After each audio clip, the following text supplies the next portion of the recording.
अभिवादन करतो। आजच्या आपल्या ह्या 50व्या वार्षिक सर्वसाधारण सभेसाठी आपण सर्वजण ऑनलाईन उपस्थित आहात। या सभेसाठी या ठिकाणी उपस्थित देशाचे संसदरत्न खासदार नुकतेच कोहिनूर ऑफ इंडिया या सन्मान त्यांना मिळालेला आहे असे आपले देशाचे खासदार सन्माननीय धनंजय महाडिक साहेब, त्याचबरोबर माझ्याबरोबर या ठिकाणी सर्व संचालक मंडळ या ठिकाणी उपस्थित आहे। ऑनलाईन माध्यमातून सर्व सभासद जे आपल्याला जॉईन झालेले आहेत त्यांचं मी या सभेला स्वागत करतो। आपली 50वी वार्षिक सर्वसाधारण सभा म्हणजे आपण आपल्या सुवर्ण महोत्सवी काळी आता प्रवेश करत आहे। सुरू करण्याआधी मला आपल्या सर्वांची दिलगिरी व्यक्त करावी लागेल की आपल्याला ऑनलाईन पद्धतीने ह्या सभेला संबोधित करायला लागायला लागलं, कारण आपल्याला माहिती असेल गेल्या महिन्यामध्येच आपण सर्व सभासदांना नोटिसा पाठवून सभेसाठी निमंत्रित केलं होतं। त्याच पद्धतीने आपण दरवर्षी जसं कारखान्या कार्यस्थळावर सर्व नियोजन करतो ते नियोजन सुद्धा आपलं बऱ्यापैकी त्या ठिकाणी झालेलं होतं। आपल्याला माहिती आहे पावसाची परिस्थिती असल्यामुळे आपल्याला तिथल्या स्थानिक अधिकाऱ्यांच्या काही सूचना आल्या आणि मग त्यांनी आपल्याला कळवलं की तुम्हाला एकतर या सभेची तारीख बदलावी लागेल किंवा ही सभा ऑनलाईन पद्धतीने घ्यावी लागेल। तर तारीख बदलायची असेल तर सहकार कायद्यामध्ये अशी तरतूद नाही आहे की आपण 2 दिवस पुढे तारीख ढकलू शकेल। त्यासाठी पुन्हा एकदा सर्व सभासदांना 15 दिवसाचा कालावधी द्यायला लागतो, नोटीस द्यावी लागते आणि सहकार कायद्यामध्ये असं लिहिलेलं आहे 30 सप्टेंबर नंतर कोणत्याही सहकारी संस्थेला वार्षिक सर्वसाधारण सभा घेता येणार नाही। जर घेतली तर त्यांच्यावर काहीतरी न्यायालयीन प्रक्रिया होऊ शकते। त्यामुळं अधिकाऱ्यांच्या सूचनेनुसार आपण ही सभा ऑनलाईन घेण्याचं या ठिकाणी घोषणा केली आणि आपण सर्वजण एवढ्या मोठ्या संख्येने उपस्थित राहिलात। मी आपल्या सर्वांचे आभार मानतो, आपलं स्वागत करतो। आपली 50वी वार्षिक सर्वसाधारण सभा आहे, सुवर्ण महोत्सवी काळी आपण प्रवेश करत आहे। हा फक्त एक उद्योगाचा विषय नाही तर आपल्या सर्वांच्या श्रमाचा, त्यागाचा आणि सहकार भावनेचा हा ज्वलंत एक उदाहरण म्हणून आपला कारखाना। आणि आज खरं तर बऱ्याच गोष्टींबद्दल बोलायचं आहे। सगळ्यांच्या मनामध्ये प्रश्न असणार आहे की कारखान्याची जी काही मागच्या वर्षीच्या अडचणी होत्या किंवा जी गाळप मागच्या वर्षी कारखान्याचं कमी झालं त्याच्या मागची कारण काय। बंधूंनो, आपण वारंवार सभेच्या माध्यमातून, भेटीगाठींच्या माध्यमातून सांगितलेलं आहे की गेल्या काही वर्षांमध्ये साखर उद्योग फार अडचणीच्या काळात आलेला आहे आणि त्यामध्ये जे कारखाने फक्त साखरेवर अवलंबून आहेत त्यांना हा आर्थिक तोटा जास्त प्रमाणात बसण्याची शक्यता किंवा बसलेला आहे। याचं उत्तर जे मागच्या वर्षीचं जे गाळपाचं जे उत्तर आहे त्याचं उत्तर तुम्हाला द्यायला मी बंधनकारक आहे, कारण आपलीच परिस्थिती अशी नाही, महाराष्ट्रातली, देशातील अनेक कारखान्यांची परिस्थिती किंवा आर्थिक घडी बऱ्याचशा कारखान्यांची मोडलेली आहे। पाहायला गेलं तर मागच्या वर्षी हवामानाने आपल्याला साथ दिली नाही, काही ठिकाणी अवकाळी पाऊस, काही ठिकाणी दुष्काळ, त्या मानाने ऊसाची सुद्धा वाढ बऱ्याचशा शेतकऱ्यांच्या रानात व्यवस्थित झाली नाही। सुरुवातीलाच परिस्थिती फार प्रतिकूल होती। आपण जर पाहिला तर आता स्पर्धा कारखान्यांमध्ये फार वाढलेली आहे। ऊसाचा दर आज 2800 रुपये गेलेला आहे. मागच्या वर्षी बऱ्यापैकी सर्वच कारखान्यांनी आणि विमा कारखान्यांनी 2800 रुपये दर हा शेतकरी बांधवांना दिला. पण त्या तुलनेत आपण बघितला तर मागच्या वर्षी सीझन चालू झाल्या साखरेचा दर जो होता तो 3250-3300च्या आसपास होता. अशा परिस्थितीमध्ये कारखाना चालवणं फार अवघड आहे. तुम्ही वाहतुकीचा खर्च बघितला, तोडणी वाहतुकीचा खर्च, तर तोही सर्व कारखान्यांचा आज 1000 रुपये 1100 रुपयाच्या वर गेलेला आहे. आपण जर तुलना केली तर मागच्या 3 सीझनला विमा कारखान्याने 2400, 2700, 2800 असा दर ऊसासाठी दिलेला आहे. 2023-24च्या सीझनला आपला तोडणी वाहतुकीचा खर्च जवळजवळ 790 रुपये होता. तो जर मागच्या वर्षीची आपण परिस्थिती बघितली तर आपलाही आता तोडणी वाहतुकीचा खर्च आता 1100 रुपयाला गेलेला आहे. आणि ह्याच्या तुलनेला साखरेचा दर मात्र मागच्या 5 वर्षामध्ये काही वाढलेला नाही. अशा परिस्थितीमध्ये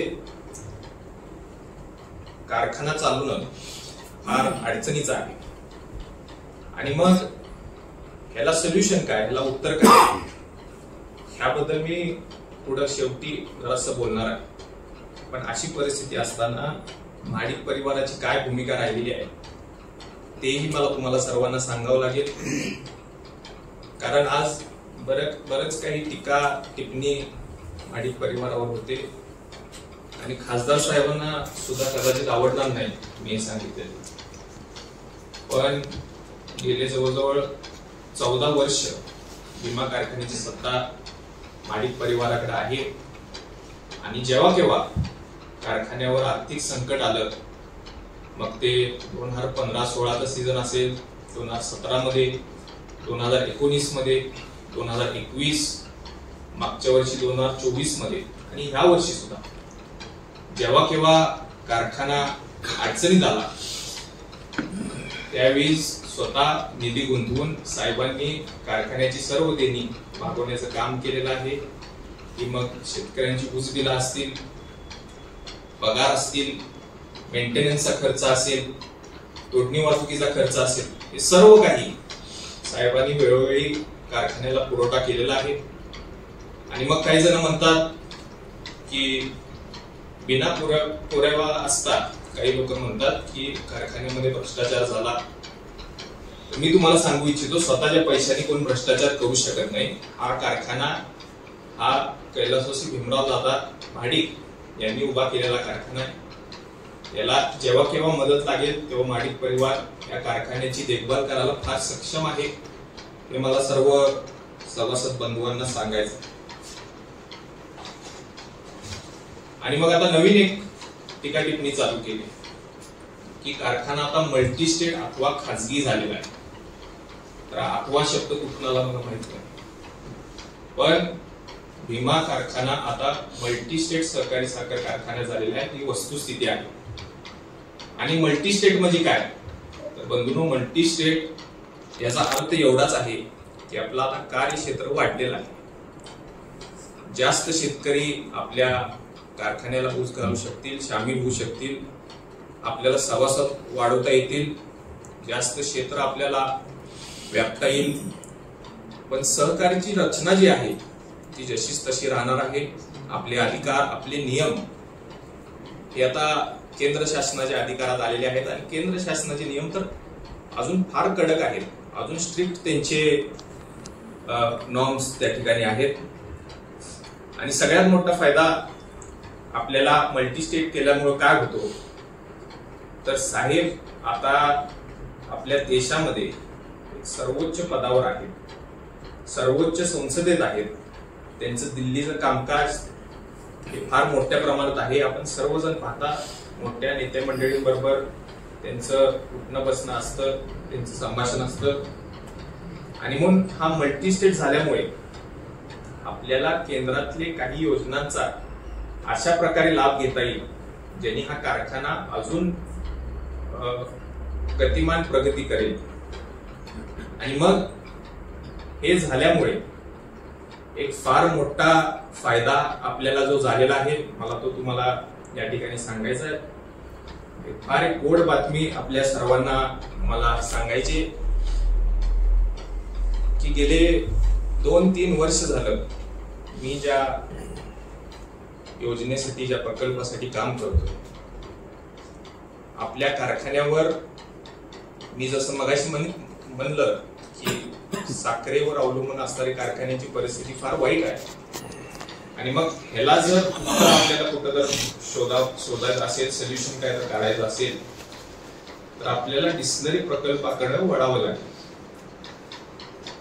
आपण बघू शकता आपल्या आजूबाजूच्याच कारखान्यांची आपण तुलना करू शकता की ज्या ज्या कारखान्यांवर, आपल्या जिल्ह्यामध्ये ज्या ज्या कारखान्यावर डिस्टिलरीचा प्रकल्प आहे, त्यांची आर्थिक परिस्थिती सर्वांच्या मानाने स्टेबल आहे।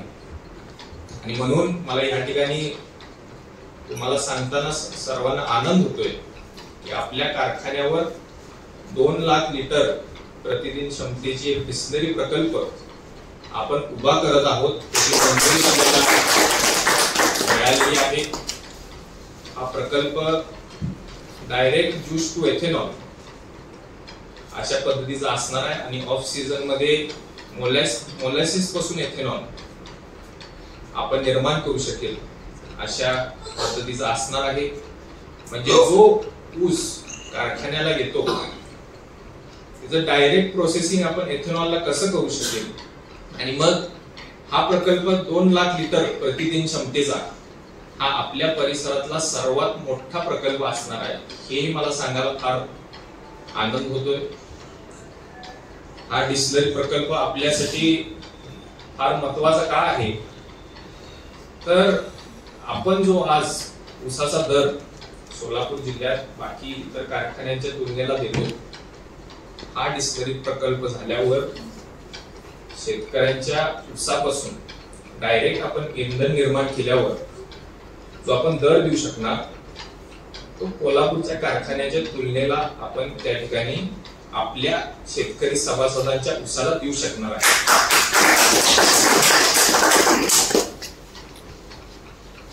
जसा प्रकल्प पूर्ण होणार, आपल्या कारखान्याला ऊसाला स्पर्धा कोल्हापूरशी होणार, तर आपले भविष्य फार उज्ज्वल आहे। आपल्या कारखान्याला नवीन उंचीवर घेऊन जाण्यासाठी आम्ही फार परिश्रम घेतोय, आपण सर्वजणच परिश्रम घेतोय। कोण काय टीकाटिप्पणी करतंय त्याच्यावर फारसं काही लक्ष देऊ नका। या प्रकल्पाविरोधात सुद्धा काही जण हा प्रकल्प होऊ नये म्हणून आता प्रयत्न करतील। मी त्यांना एवढंच म्हणेन की जे काय तुम्ही प्रयत्न करताय ते लोकांसमोर करा, लोकांना सुद्धा कळू दे की तुम्ही कारखान्याच्या वाढीच्या विरोधात त्या ठिकाणी काम करताय। हा प्रकल्प झाल्यावर अनेक फायदे आपल्या परिसरात होणार आहेत। मला फक्त तुमच्याकडनं एवढंच पाहिजे आहे की तुमचा आशीर्वाद आमच्या भाडिक परिवाराच्या पाठीमागे, सर्व संचालक मंडळाच्या पाठीमागे राहू दे। वेळोवेळी आम्ही जे कारखान्याच्या हिताचं असेल तेच पाऊल उचलत आलेलो आहे, इथून पुढेही उचलत राहणार। हा कारखाना जिल्ह्यामध्ये, राज्यामध्ये सर्वात टॉपचा होईल हाच आमचा सर्वांचा प्रयत्न आहे। पुन्हा एकदा कुणाची ऑनलाईन घेतल्यामुळे कुणाची जर गैरसोय झाली असेल तर मी दिलगिरी व्यक्त करतो। आपल्या कारखान्या कार्यक्षेत्रात अनेक भागात पूर परिस्थिती निर्माण झालेली आहे। कोणत्याही सभासदांना किंवा सभासदांच्या नातेवाईकांना जर तत्काळ मदतीची गरज असेल तर त्यांनी आपल्याला संपर्क करावा। काही तासामध्येच आम्ही तुमच्यापर्यंत पोहोचण्याचा प्रयत्न करू। मला एक घोषणा या ठिकाणी ही सुद्धा करायची की आपल्या भागामध्ये, मोहोळ दक्षिण सोलापूर भागामध्ये